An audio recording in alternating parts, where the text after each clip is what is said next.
Héra naquit peu après la naissance de l'univers lui-même, venu sur Terre en tant qu'enfant du grand titan Cronos et de la titanide Rhea. Elle était la sœur de nombreux dieux puissants, Hadès, Poséidon, Déméter, Hestia, ainsi que de celui qui deviendrait son époux, Zeus. Peu après la naissance d'Héra et de ses frères et sœurs, le titan Cronos apprit sa destinée. Il serait renversé par l'un de ses enfants. Obsédé par le pouvoir et le contrôle, Cronos ne pouvait tolérer l'idée d'être détrôné par sa propre progéniture. Malgré les supplications de son épouse, il décida que le seul moyen d'empêcher cela était d'avaler ses enfants tout entiers. Rhea, cependant, aimait ses enfants plus que tout pouvoir, plus même qu'elle n'aimait Cronos. Lorsque ce dernier demanda son plus jeune enfant, Zeus, pour l'avaler, Rhea lui tendit à la place une lourde pierre enveloppée dans des langes. Sans se méfier, Cronos saisit la pierre entre ses doigts et l'avala. Convaincu d'avoir assuré sa position de puissance, Cronos continua à vivre ses jours dans une satisfaction totale. Rhea avait l'espoir que Zeus serait capable de sauver ses frères et sœurs, y compris la belle et intelligente Héra. Dans le secret de la nuit, elle envoya Zeus sur l'île de Crète, l'encourageant à grandir, à devenir fort, afin qu'un jour il puisse revenir et libérer ses frères et sœurs des griffes de leur père. Ce jour arriva enfin.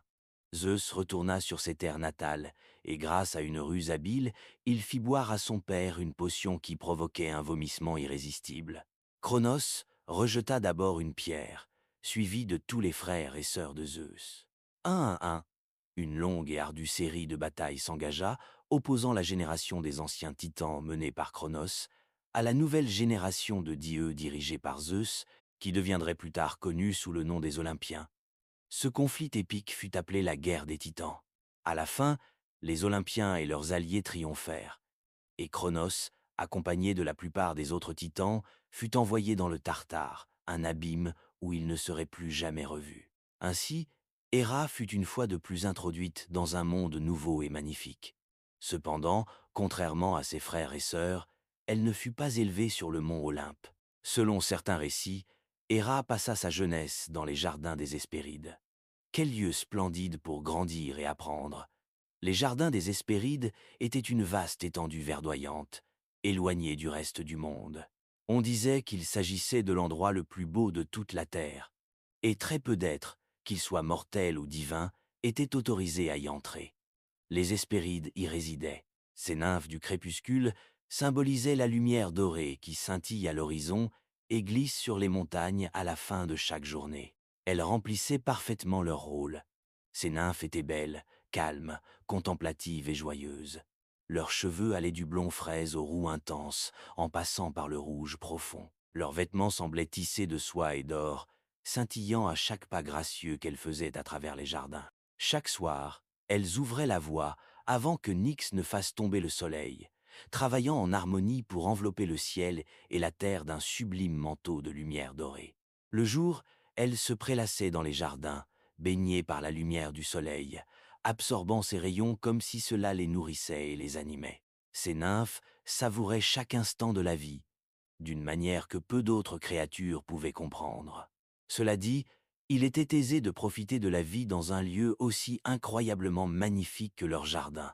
Ces jardins étaient parsemés de lacs enchâssés dans un paysage montagneux, entourés de collines verdoyantes à perte de vue. Les lacs semblaient toujours posséder une surface lisse comme du verre, jamais troublée par le moindre remous ou la moindre vague. Le soleil et les nuages s'y reflétaient comme dans un miroir parfait. Chaque soir, lorsque les Hespérides aidaient le soleil à se coucher, ces lacs se transformaient en de superbes tableaux d'or et d'orange. Les rivières dévalaient les pentes des montagnes, serpentant entre les arbres comme si Mère Nature elle-même avait utilisé son pinceau le plus délicat pour les peindre en de longues et sinueuses arabesques. Elles bouillonnaient sur les rochers et autour des méandres, mais restaient parfaitement limpides. On pouvait voir au fond une mosaïque arc-en-ciel de galets tapissant le lit des rivières, des pierres roses, oranges, bleues et violettes, parsemées de taches noires, blanches et grises, chacune plus éblouissante que la précédente. Les plantes et les fleurs des jardins étaient tout aussi magnifiques. Bien que les Hespérides n'aient guère besoin d'y prêter attention, ces jardins étaient les plus splendides qui existaient sur Terre. Les fruits, baies et noix y poussaient en abondance, couvrant le paysage de teintes d'orange, de vert, de jaune, de rouge et de violet. Il y avait toujours de quoi se nourrir, et en si grande quantité qu'il suffisait de cueillir un repas complet sur un simple parterre du jardin. Il y avait des vergers à perte de vue, mais aucun n'était aussi spécial que celui d'Héra. C'est là qu'elle passait la majeure partie de son temps, à s'occuper des pommiers, des oliviers et des agrumes. Héra aimait la nature d'une manière que peu de gens pouvaient comprendre. Elle jurait qu'elle pouvait sentir le sol respirer sous ses pieds, qu'elle entendait les plantes lui demander de l'eau tout en lui offrant leurs fruits avec une joie sincère. Héra passait de nombreuses journées d'enfance dans ce verger, à élaguer les arbres et à récolter leurs fruits dans des paniers en bois. Elle marchait presque toujours pieds nus à travers le jardin, savourant la sensation de la terre et de l'herbe douce des conifères sous ses pieds. Lorsqu'elle ne s'occupait pas du jardin, elle jouait souvent avec les Hespérides. Ensemble, elles se baignaient dans les rivières et se détendaient dans des sources chaudes. Parfois, elles allongeaient leurs regards vers le ciel, imaginant des formes dans les nuages et les nommant. Elles aimaient jouer à chat le long des rivières et se chanter des mélodies magnifiques, des chansons si belles qu'elles pouvaient tirer une larme à quiconque les écoutait. Parfois, elles allongeaient leurs regards vers le ciel, imaginant des formes dans les nuages et les nommant. Elles aimaient jouer à chat le long des rivières et se chanter des mélodies magnifiques, des chansons si belles qu'elles pouvaient tirer une larme à quiconque les écoutait. Parfois, elles allongeaient leurs regards vers le ciel, imaginant des formes dans les nuages et les nommant. Elles aimaient jouer à chat le long des rivières et se chanter des mélodies magnifiques, des chansons si belles qu'elles pouvaient tirer une larme à quiconque les écoutait. Leur vie ensemble était paisible, remplie de jours où ne régnait que la joie et la beauté. Cependant, comme c'est souvent le cas, ces jours ne pouvaient durer éternellement. À mesure qu'Héra grandissait, ses journées insouciantes à faire des courses de feuilles sur les ruisseaux sinueux ou à se prélasser dans des prairies couvertes de fleurs sauvages devinrent de plus en plus rares. Ses frères et sœurs divins venaient souvent lui rendre visite. Après tout, elle était la sœur de Zeus et une déesse dotée d'un immense pouvoir. Elle aimait ses sœurs, mais éprouvait une certaine aversion pour Zeus. Parmi tous les dieux, elle avait entendu parler de ses nombreuses liaisons, qu'elles soient avec des déesses, des humaines ou des nymphes. Elle savait qu'il était un homme qui apportait souvent la tragédie avec lui, et elle remettait profondément en question ses choix et sa sagesse. Heureusement, Héra était satisfaite de ne pas devoir voir Zeus trop souvent. Elle passait beaucoup de ses journées à discuter avec ses autres frères et sœurs, tout en travaillant pieds nus dans le jardin. Certains d'entre eux la taquinaient sur le fait qu'elle n'exploitait pas pleinement l'étendue de ses capacités divines. Mais cela ne la dérangeait pas outre mesure. Certains jours, Héra utilisait ses pouvoirs autant qu'elle le souhaitait.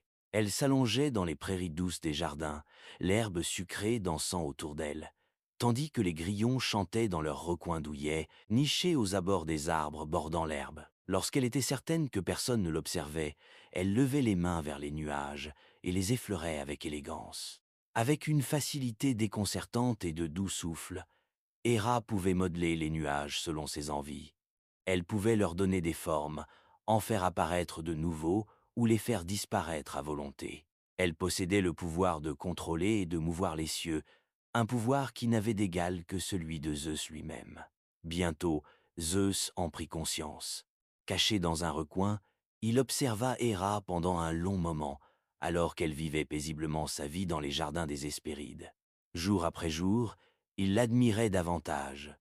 La manière dont elle prenait soin de la terre, son habitude d'accomplir ses tâches quotidiennes avec le sourire, et surtout, l'amour qu'elle portait aux animaux du jardin. Héra était une déesse qui aimait les animaux avec une passion profonde, ancrée dans chaque fibre de son être. Un jour, Zeus l'observa alors qu'un oiseau tombait d'un nid, se blessant à une aile. Pour Zeus, ce petit moineau, aussi charmant soit-il, n'était qu'une cause perdue. Après tout, il y avait des millions d'autres semblables, volant dans les forêts et les cieux de leur terre. Il s'attendait à ce qu'Héra passe son chemin et poursuive sa journée, ignorant l'oiseau blessé. Mais au lieu de cela, Héra baissa les yeux sur l'animal souffrant, les larmes scintillant dans ses yeux. Elle s'agenouilla dans l'herbe, tachant ses genoux nus et l'ourlet de sa robe finement tissée, d'un vert riche et éclatant. La terre humide et fraîche s'accrocha à sa peau douce, mais elle n'y prêta aucune attention. Tout son être était concentré sur le petit oiseau, qui battait désespérément de son aile valide et lançait des appels plaintifs au monde, implorant de l'aide. Héra claqua doucement sa langue contre ses dents et secoua tristement la tête. Pauvre petite chose, murmura-t-elle. Avec une douceur infinie, elle recueillit l'oiseau minuscule dans la paume tendre de sa main. D'abord, le moineau poussa des cris de peur à son contact, mais Héra le calma d'une voix mélodieuse, lui promettant qu'elle ne lui ferait aucun mal. Dès que l'oiseau sentit le toucher d'Héra, il sembla percevoir son énergie bienveillante. Il blottit sa petite tête duveteuse contre les doigts d'Héra, levant vers elle des yeux empreints d'affection. Héra lui sourit avec tendresse, lui promettant de s'occuper de lui et de l'aider à grandir fort et vigoureux pour survivre dans les jardins. Et c'est exactement ce qu'elle fit.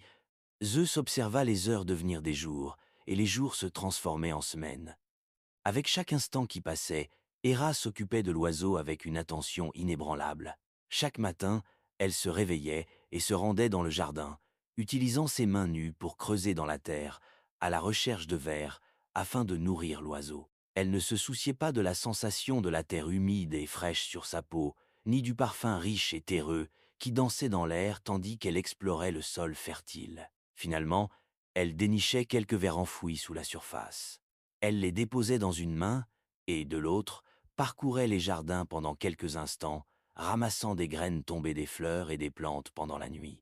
Puis, un sourire éclairant son visage, juste au moment où le soleil commençait à se lever, elle s'assied auprès de l'oiseau pour le nourrir à la main.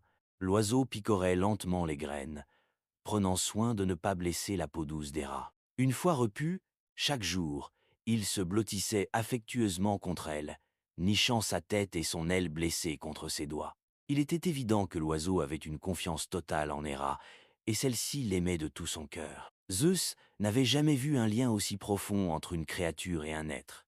Héra portait dans son cœur un amour infini pour les créatures de la forêt. Ce n'étaient pas seulement les oiseaux, comme Zeus le découvrit bientôt, les petits mammifères, les poissons nageant dans les étangs, et même les abeilles et les papillons qui planaient dans les jardins pour polliniser les fleurs, tous semblaient bénéficier de la même affection. En retour, il semblait que tous les animaux aimaient Héra tout autant. Ils sortaient souvent en masse des forêts à son approche, impatients d'être près d'elle, d'entendre sa voix douce comme le miel, lorsqu'elle leur chantait ou leur demandait comment s'était passée leur journée, bien qu'elle sache qu'elle n'aurait jamais de réponse. Bientôt, le petit oiseau grandit suffisamment pour être relâché. Son aile avait guéri, et son plumage était devenu doux et éclatant. Héra se tenait au bord de son foyer, l'oiseau niché dans ses mains. Elle lui fit ses adieux avec les larmes aux yeux, lui souhaitant bonne chance pour continuer sa vie dans les jardins. L'oiseau frotta sa tête contre sa main une dernière fois avant de s'envoler, se fondant dans les couleurs du ciel jusqu'à disparaître à l'horizon. Zeus, observant depuis sa cachette, vit Héra lutter contre les larmes pour ce petit oiseau. Elle était heureuse de l'avoir sauvé, mais peinait à l'idée de s'en séparer. Submergé par l'émotion, Zeus contempla Héra dans toute sa vulnérabilité, si profondément connectée au monde qui l'entourait. À cet instant précis, il sut qu'il voulait être avec elle, qu'Héra devait devenir son épouse. Depuis quelque temps déjà, les autres dieux murmuraient qu'Héra était le seul choix logique pour Zeus. Elle était d'une beauté éclatante, d'une intelligence remarquable, et son pouvoir était le seul capable de rivaliser avec lui. Leur mère, bien sûr, était opposée à cette union, mais Zeus n'en tenait aucun compte. Déterminé à faire d'Héra son épouse, il descendit de sa cachette pour tenter de la séduire. Zeus avait l'habitude de charmer les femmes nymphes et déesses confondues, n'éprouvait aucune timidité à l'idée de l'aborder. Il marcha à ses côtés dans le jardin, discutant avec elle pendant un long moment. Mais il ne remarqua pas qu'Héra s'éloignait peu à peu, visiblement indifférente et clairement désireuse qu'il s'en aille. L'assurance et le narcissisme de Zeus l'empêchaient de percevoir le mépris évident qu'elle éprouvait pour lui. Ainsi, à la fin de la journée, tandis que les Hespérides s'affairaient à peindre le paysage dans une éclatante palette d'or et d'orange, Zeus posa la question fatidique. Il demanda à Héra de devenir sa femme. Héra recula d'un pas, surprise et mécontente de cette demande soudaine. Après tout ce qu'elle avait entendu à propos de Zeus, Une simple promenade dans le jardin ne pouvait en aucun cas changer son opinion. Elle refusa sans détour, sans chercher à adoucir ses paroles. Elle savait que Zeus était le genre de personne à ne pas accepter un non comme réponse, alors elle tenta d'être aussi claire et transparente que possible. Zeus quitta le jardin dans une tourmente. Il n'arrivait pas à croire qu'Héra l'avait rejeté. Jamais il n'avait désiré une femme comme il désirait Héra pour épouse. Et ainsi, bien que cela fût extrêmement inapproprié, Zeus continua à la poursuivre. La morale n'avait jamais été le point fort de Zeus, après tout. Pendant plusieurs jours, plusieurs semaines, et même plusieurs mois, Zeus retourna dans le jardin pour essayer de convaincre Héra de l'épouser. Certains jours, Héra acceptait de marcher le long de la rivière avec lui et de parler, tandis que d'autres, elle le renvoyait immédiatement, lassée de ses propositions incessantes. Avec le temps, elle devint de plus en plus exaspérée par Zeus, tandis que lui-même commençait à perdre patience face à ses refus répétés. Il repensa alors au moment qui avait éveillé en lui cet amour et ce désir de faire d'elle sa femme. Cette scène où elle s'occupait de ce petit oiseau perdu et blessé, lui donnant une chance de survivre. La manière dont elle aimait les animaux et se connectait à eux était unique, quelque chose que Zeus n'avait jamais vu auparavant. C'est alors qu'une idée germa dans son esprit.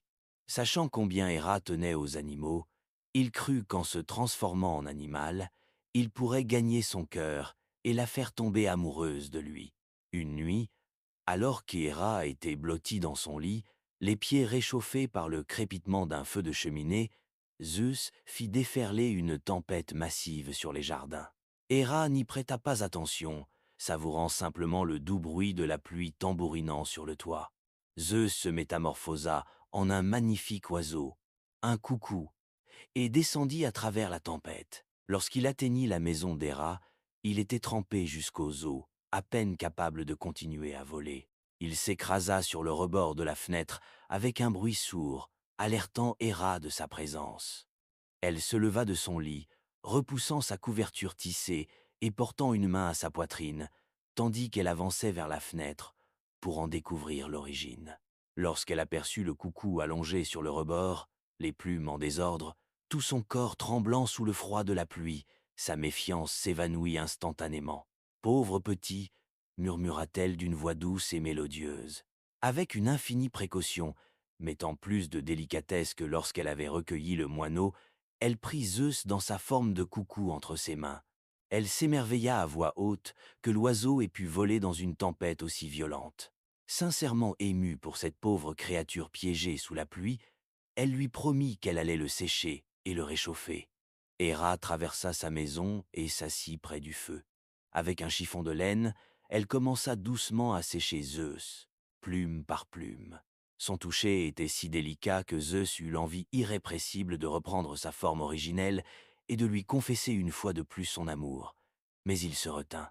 Une fois qu'il fut sec, Héra le blottit contre son sein, cherchant à le réchauffer. Là, Zeus se pelotonna, comblé, tandis qu'Héra le berçait doucement près du feu. Elle lui raconta des histoires, espérant qu'elles apporteraient du réconfort à la petite créature. À chaque mot qu'elle prononçait, Zeus tombait davantage amoureux d'Héra, tandis qu'elle, de son côté, se sentait de plus en plus liée à ce précieux oiseau qu'elle tenait entre ses bras. Héra passa toute la nuit à prendre soin du coucou, veillant sur lui avec une tendresse infinie.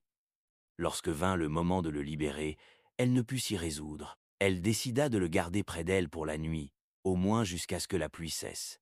Mais au moment où elle déposa l'oiseau sur son lit, il se transforma soudainement en Zeus. Héra fut stupéfaite de voir Zeus debout au pied de son lit. Il lui déclara une fois de plus son amour, louant sa beauté et la compassion avec laquelle elle traitait tous les êtres vivants. Il parla avec admiration de son pouvoir, lui promettant qu'il ne l'empêcherait jamais de faire ce qu'elle aimait. Héra fut surprise par ce qu'elle ressentit pour Zeus à la fin de son discours.